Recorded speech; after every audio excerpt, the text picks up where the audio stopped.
Are Jehovah's Witnesses a cult? Don't take my word for it. Don't take anybody's word for it.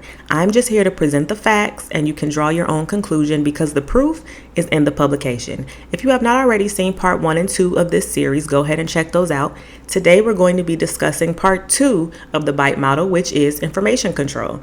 Now, information control is my favorite aspect of the BITE model. This was the one that really had me convinced 100% that I was indeed in a cult. You've ever seen an organization that has a really big public scandal, maybe it's a financial scandal or a child abuse scandal. You may ask yourself, how does this organization still have loyal members? You know, with all this information that's public, why are people not leaving in droves? Well, information control is a big part of why. Now, information control is all about an organization controlling the narrative. They may withhold information from their members. They may distort the facts to their members, or they may just flat out lie. They will encourage their members to only seek out their sources of information. So if this organization has a website or literature, the members of the group will be encouraged to look there for information instead of going outside of the group. They will definitely be dissuaded from looking at critical information about the group. So if there's a news report or a documentary discussing the negative aspects of the religion, that will definitely not be something they will allow their members to watch. It will be considered quote unquote fake news, if you will. Talking to former members is definitely a no-no. Groups that operate in this manner do not want you talking to people who have left and finding out why they left. There will be a buddy system in these types of organizations where you're encouraged to spy on and report other members. So if there's a rule that you know you guys are supposed to follow, and you see a member breaking that rule, it's your responsibility to go report and tell on that member. They also may manipulate your memory, so they may rewrite history, things like that. So in a nutshell, that's basically what information control entails. So let's look at some Jehovah's Witness literature and see if they are exhibiting information control. Let's start with critical information. Are Jehovah's Witnesses allowed to watch news reports or documentaries that are critical of the organization? Let's see. Let's start with Watchtower, August 2018. The title is Do You Have the Facts? So I'm going to read paragraph 4, and then there's like a little box I'm going to read also. So paragraph 4 says, to make good decisions, we need solid facts. Okay, that's true so far. Therefore, we need to be highly selective and to choose carefully what information we will read. I'm still with you. I'm still agreeing. Okay, y'all still making good points. We should not waste our time viewing questionable internet news sites or reading unsubstantiated reports circulated via email. Okay, I can agree with that. It is especially important to avoid websites promoted by apostates. See, this is where they lost me. Their whole purpose is to tear down God's people and to distort the truth. Poor quality information will lead to poor decisions. Never underestimate the powerful effect that misleading information can have on your mind and heart. The box is a few provisions to help us get the facts.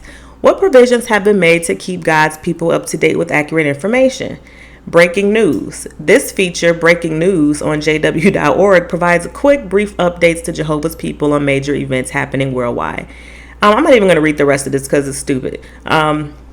Basically, this box is saying whatever information you need, you can get it from jw.org. That's what it's saying. It's saying their breaking news page on jw.org, the newsroom section on jw.org, or JW broadcasting on jw.org.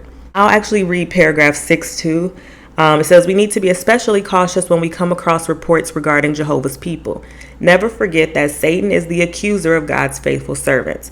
Therefore, Jesus warned that opposers would lyingly say every sort of wicked thing against us.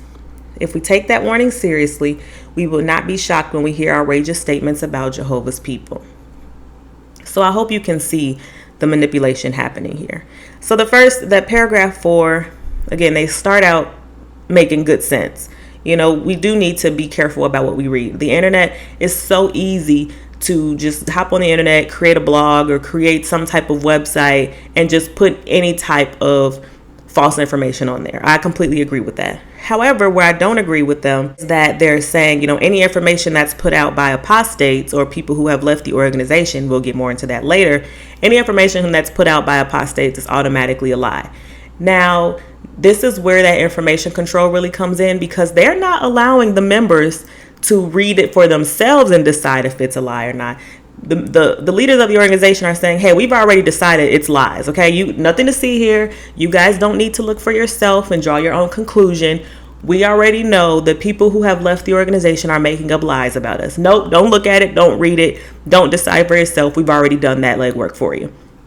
And it's like, why don't you trust your members to look at the information themselves and draw their own conclusion? Or are you not allowing them to look because you know there's some truth there? And then we also see in that little box that basically they're saying, hey, the only place where you can get trustworthy information is jw.org, where we're controlling the information that you're consuming.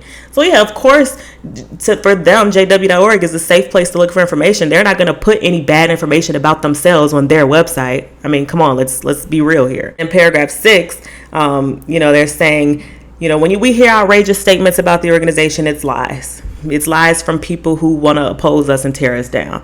So any outrageous thing a Jehovah's Witness hears about their organization, they're automatically going to think, oh yeah, that's a lie. I don't even need to investigate that further. When you see a documentary on A&E talking about Jehovah's Witnesses and their mishandling of child abuse, a witness is going to say, oh, that's just fake news by somebody who wants to oppose our religion. So I don't even need to look into that any further. The next article I want to look at is the Watchtower. It's October 2015. What should you do if you find slanderous news about Jehovah's organization on the internet? Such material should be firmly rejected. Some feel that they must bring it to the attention of others to get their opinion, but all that does is propagate the malicious information. If we feel troubled about something we see on the internet, we should ask Jehovah for wisdom and speak to mature brothers about it. Jesus, who was the object of false accusations, warned his followers that enemies would persecute them and lyingly say every sort of wicked thing against them. We need to use our thinking ability and discernment to identify the man speaking perverse things and those whose entire course is devious. Now, I don't know if you guys noticed it, but I noticed a huge contradiction in this paragraph. The beginning of it just says, anything you find about the organization that's negative is slanderous, it's lies, it should be firmly rejected. Don't take the time to investigate this. Don't go cross-referencing and researching and doing any digging. Just firmly reject it. And if you still, after you reject it, if you're still feeling troubled about what you read, go talk to the elders, and the elders will basically tell you what these articles are saying is just don't think about it, fall back in line, go on jw.org and read something on there, and don't read anything outside of that. But then at the end of the paragraph, it says that they need to use their thinking ability and discernment.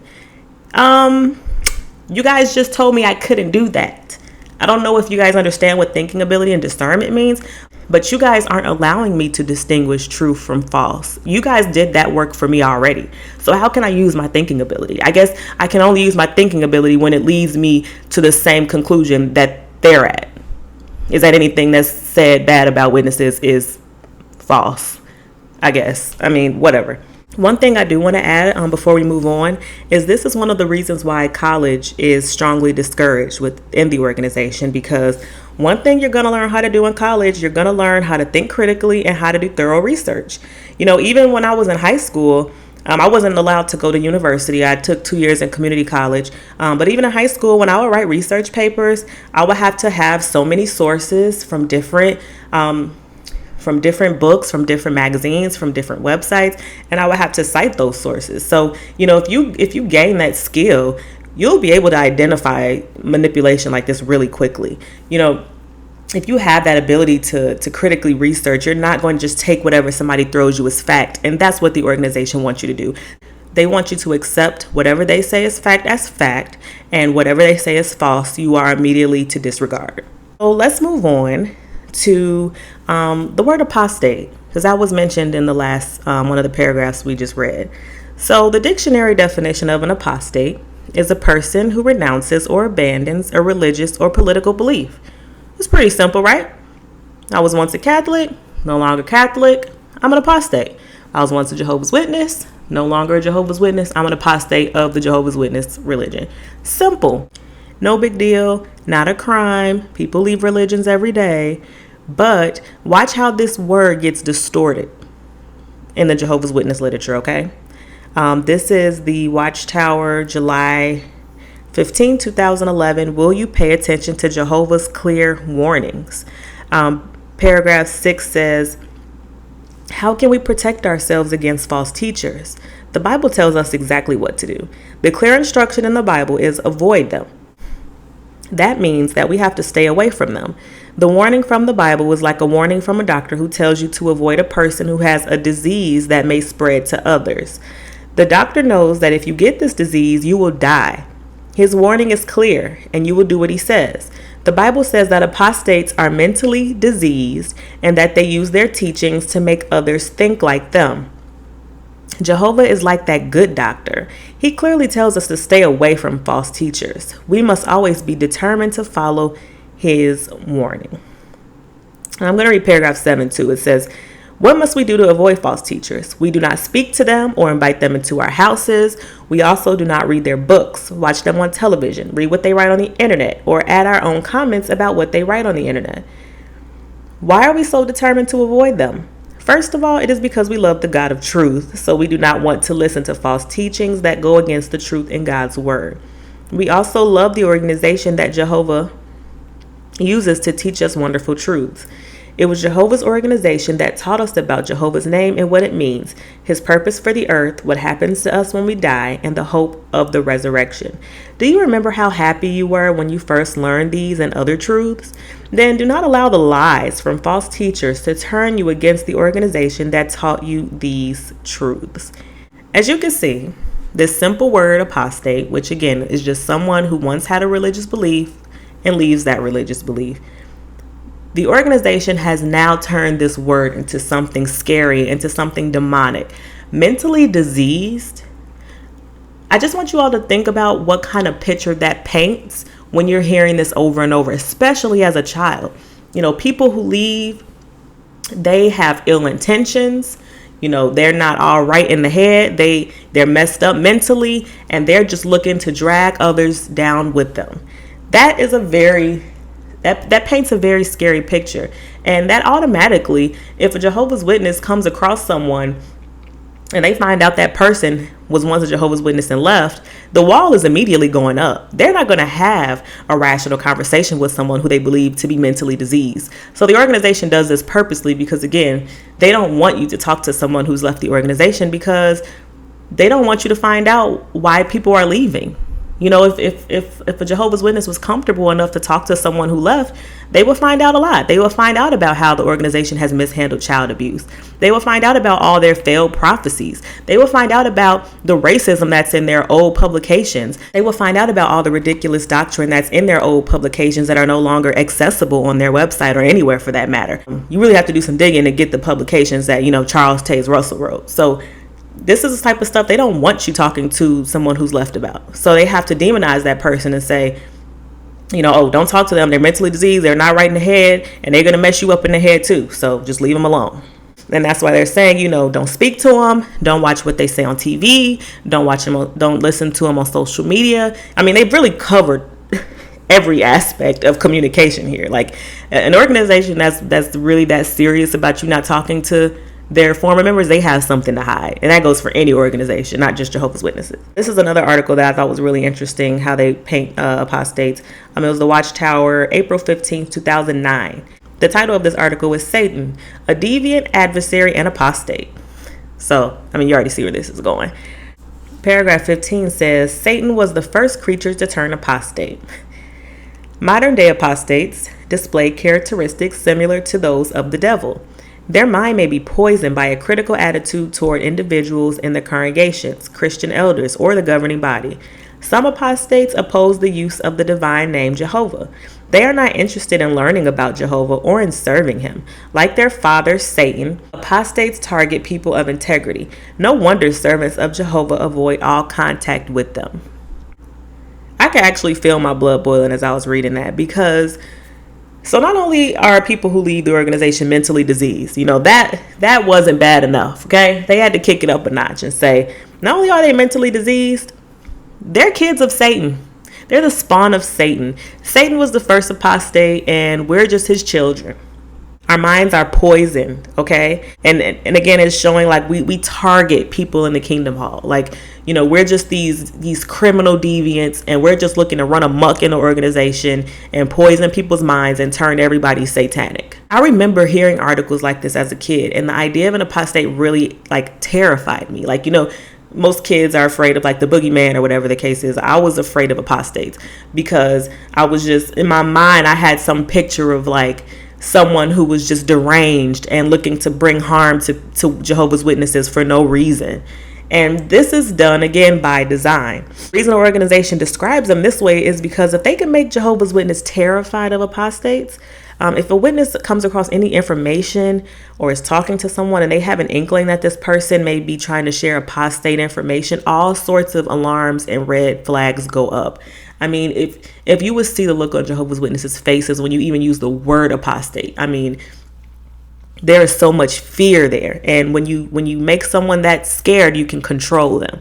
And a Jehovah's Witness is not going to sit and have a reasonable, rational discussion with someone who they believe is trying to share apostate information with them. Because again, the way they've been programmed is that when they realize this person is an apostate, there's all types of warning alarms, and that fear will take over, and they will immediately shut down, and they will not hear what you have to say. Let's talk about spying on other members. Do Jehovah's Witnesses encourage that? Let's take a look.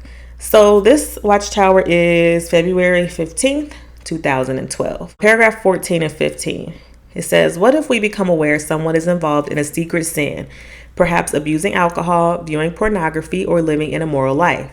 Turning a blind eye to gross wrongdoing can hinder the free flow of Jehovah's Holy Spirit and threaten the peace of the entire congregation.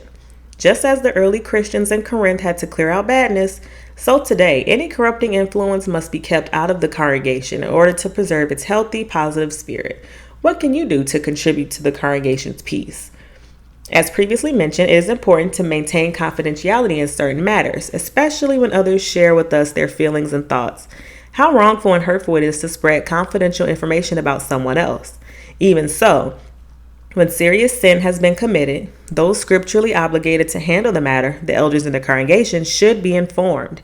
So if we know that a brother or sister has fallen into such wrongdoing, we should encourage that one to approach the elders and seek their help. If he or she does not do so within a reasonable period of time, though, we should report the wrongdoing. So the answer to that question is yes. Jehovah's Witnesses definitely encourage witnesses to spy on other members. So it's not enough that you have to report yourself. It's not enough that if you make a mistake or if you commit what they consider to be a gross sin, it's not enough that you tell on yourself to the elders. You're also responsible to tell on someone else if you become aware that they've done something. So it really creates this system where everybody is being monitored. There's just not enough elders to monitor every single person. But if you instruct the members to spy on other members, then everybody's under scrutiny at that point.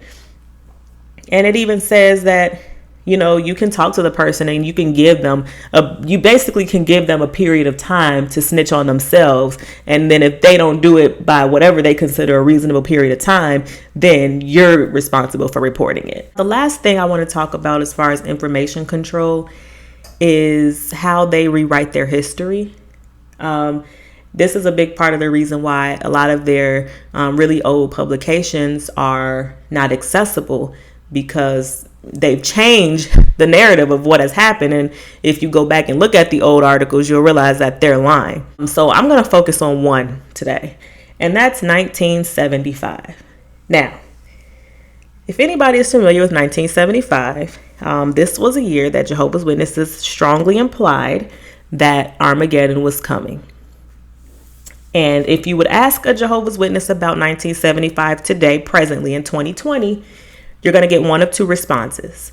Depending on how old they are, I'm in my 20s, so people my age, they probably won't even know what you're talking about. If you ask a 20-something-year-old Jehovah's Witness, hey, do you know what happened to your organization in 1975? You'll probably get a blank stare. They'll have no idea. Now, some of the older ones, they will remember like some type of scandal going on in 1975. I remember talking to an older pioneer about it. I think she was in her 1970s, I want to say. But what they remember, what someone now will tell you about 1975 is that the leaders never said the end was coming in 1975. They'll tell you that's a date that a few members in the congregation came up with and started spreading around. So if you ask someone about 1975, they're not going to blame it on the leaders. They're going to say, oh no, that was just, some members of the congregation. They got ahead of themselves. They started speculating. It started spreading like wildfire. But, that was no fault of the leaders. Okay. That's cute and all. But again, the proof is in the publications. So let's start with a kingdom ministry, May of 1974.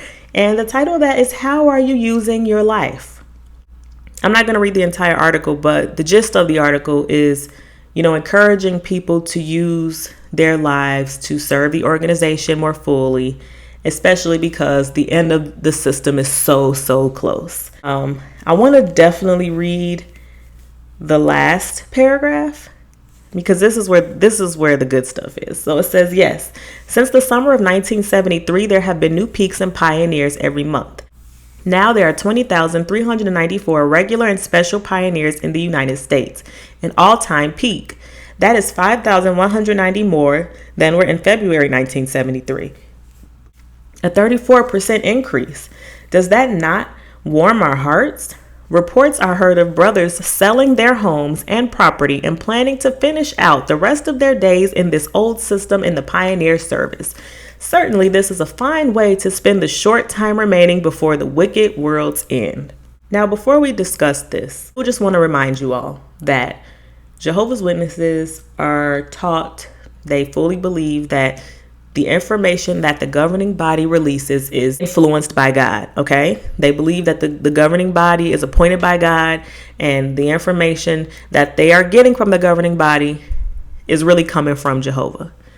So when you're reading this as a Jehovah's Witness, if I was an adult in 1974 reading this article, I will fully believe the end was right around the corner. I mean, they are actually commending people who have sold their houses and are devoting their time to just preaching to people. I mean, selling your home. Do you understand that? You are getting rid of your property because you believe the end is so close. There's no need to worry about maintaining a home. All I need to do is worry about going out in field service and trying to bring more members in before this world ends, which is very soon. So just hold on to that, put a pin in that. And then we're going to move on to the Awake 1969. It's May 22nd, page 15.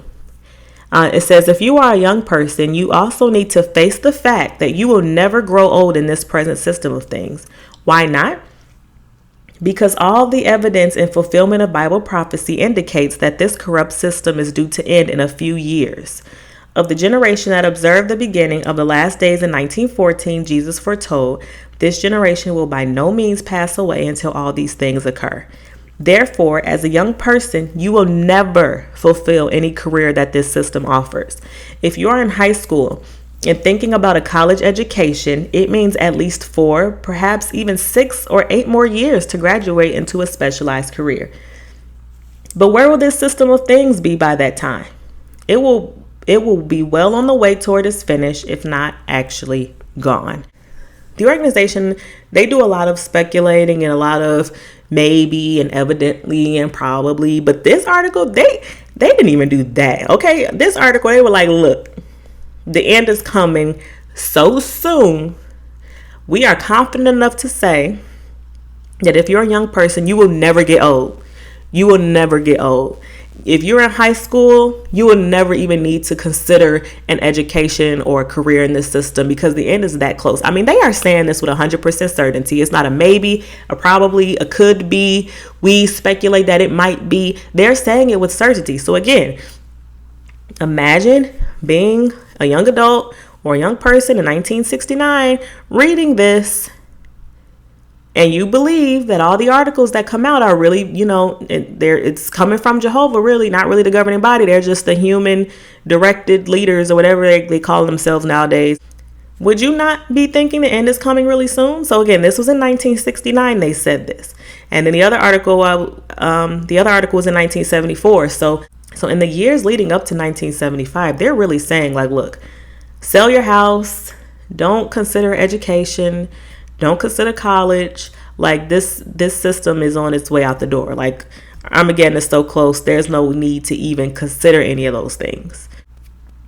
So if you're somehow justifying those two articles or defending those two articles, which I really have no idea how you could, let's look at this one. This is the Watchtower 1968, August 15th. The title of this article is literally called, "Why Are You Looking Forward to 1975?" If nobody was thinking about 1975 up until this point, they're thinking about it now. I mean, if the title of this article was "Why Are You Looking Forward to 1975?" It's like, I don't know. Should I be looking forward to 1975? Apparently, you want me to be thinking about 1975 because you wrote a 37-paragraph article about it. I mean, clearly you think something is going down in 1975 or you wouldn't have written an article about it. I'm not even going to read all of this, but basically they go off on these calculations and these prophecies, and I'll have it linked below if you want to take time out of your day to read it. Basically, the speculation came from this calculation that they did, which they thought 1975 was going to mark the end of 6,000 years of human history since Adam's creation. I mean, witnesses love their complicated calculations. Child, if you don't know how to get to the year 1914, make sure you have your TI-83 graphic calculator and a protractor to deal with that. But again, you put 1975 on the brain. Nobody was thinking about 1975. You guys started putting out these articles. Oh yeah, just look at this date. Something significant may happen on this date, and don't go to college and sell your house and don't look for a career. Watchtower likes to do this thing. They like to have it both ways, where they want to have enough power to dictate the doctrine and to set the rules, but they also want to give themselves enough wiggle room to back out of something and throw their hands up if it backfires. No, you don't get to have it both ways. You wanted to talk about 1975 as if that was going to be a significant date. You wanted to commend people publicly for selling their homes. You wanted to tell people, oh, if you're a young person, you'll never get old in this system. You told people not to bother going to college or getting a career. So no, you can't just try to back away now and say, oh no, we didn't say the end was coming in 1975. We just said it was probably going to happen. No, you don't get to do that. And I'm going to show you how they tried to do that, because there's a video they released. I believe they released it in the 2016 convention. It may have been 2017. I'll list it below. I'm sorry. I really can't remember at the moment, but they don't actually reference 1975. Like, they don't actually say the year. I believe why they did that is they didn't want people who didn't already know about it to go researching, but it was for the people who already had like some memory of it. So let's just watch that video and then we'll talk about it. Later, another test came our way. You see, back then, some were looking to a certain date as signifying the end of this old system of things. A few even went so far as selling their homes and quitting their jobs. I admit, I was ready to see this old system go away too. But something just didn't seem right. Both at meetings and in my personal study, I was reminded of what Jesus said. Nobody knows the day or hour. I was dedicated to Jehovah, not a date. After that year came and went, most of those who had wrong expectations made the needed adjustments, and they stayed. We didn't run away, and we didn't give up. We trusted in Jehovah. Bruh, do you see how they do? Do you see how they do? Some went so far as to sell their homes and quit their jobs. You're forgetting the part, brother, where the Watchtower and Bible and Tract Society commended those people for selling their homes and quitting their jobs. They told young people don't even bother trying to get a job. Are we forgetting that part? You see how they tried to make it look like this was something that members just conjured up in their minds? You see how as the organization they take no responsibility for leading people to believe the end was coming in 1975? Like you see that, right? You see that. So as someone who is older now, this is how history is being rewritten. So now in their mind, that was never something that the leadership spoke about. That was just something the individual members came up with on their own, even though we still have literature. These are articles that are still on the Watchtower online library. It's just the average witness wouldn't know to go looking for it. But we have the proof. The proof is in the publications. It's fascinating to me. I remember when I first watched that video, I'm like, I saw the articles, bruh. Like, I saw the articles where y'all said what y'all said. There was even a convention. There's audio, I think it's still floating around on YouTube somewhere, of the district overseer giving a talk at a convention. And in the talk, he said, stay alive till 75. Like, that was their little phrase they were using. Stay alive till 75. Basically, just hold on until 1975, because once 1975 gets here, Armageddon's going to come. We're going to be in paradise. Everything's going to be okay. So, they just really distort the information. They distort what really happened. I mean, it's not even the distortion. They just flat out lied about what really happened around the 1975 scandal. That's a lie. It's a lie. But this is what they do. And this is the type of stuff you would not know, because, again, you're not allowed to speak to people who have left. So someone who's found this information and left because of it, you can't talk to them. You're not allowed to watch a documentary that's talking about Jehovah's Witnesses and their failed prophecies or their child abuse. You can't watch that. So again, how would you know? Whatever an organization is telling you, you should have the ability to go fact check it yourself. If they are telling you, just take what we say is fact, don't go look for yourself. If they're trying to decide for you what's true and false without allowing you to look at the evidence, that organization has something to hide, period. So that's all I want to say about information control. Stay tuned for the next part of this series, where we will discuss the part 3 of the BITE model, which is thought control. Make sure you like, comment, and subscribe. Thank you for watching, and I will see you in my next video. Bye.